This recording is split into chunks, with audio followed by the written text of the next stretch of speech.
Азыр 4 микрофон чип калды сизден мурун. Урматтуу төраға, урматтуу депутаттар, келген коноктор, сен баары сүйлөгөнүңүн баары да туура.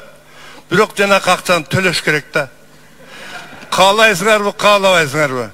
Силер кыргыз элин, кыргыз журтчулугун Манас өлгөндөй кылдыңар да, Манас. Манас өлгөндөй. Эми кыргыз эл азыр кайгырып турат. Ошол мезгилде азыр Манас өлүп калса, баары кошумчаны кошмоксуңар. Бериш керек мынчу. Сизден суранам. Мына сүйлөп атабыз, мындай да жолдош төрага өзчө фонд түзүп, жолосо ар кандай жолдор бар да, благотворительный кылабы, жана байларбы, ушулар акырын билгиспей, өзүңүз акча топтоп, Кытайдан кутулалы. Ал эртең деген Манас белге сай өлтүргөн эмелер биз таямак беле, же бул 3 премьер-министр таямак беле. Бериш керек, бербесеңер чорнуйларга бересиңер, тек барыпчы. Жолдош,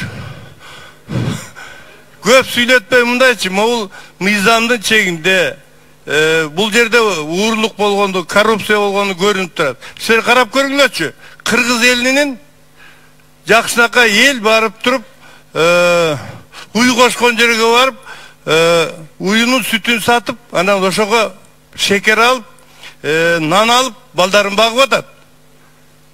Анан байкуштардын бир эчкисине көз артпай, билерден эми чогулуп алып бир бала кылалы. Урматтуу Дастан Атысбеков, шуну ойлонуңузчу. Ана бири-бири менен сүйлөшүп, азылдашып сүйлөшкөндө болбойт.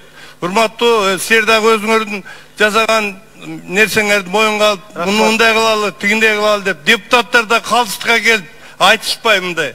Түз жазайлы, көңүл бургандарга чоң рахмат.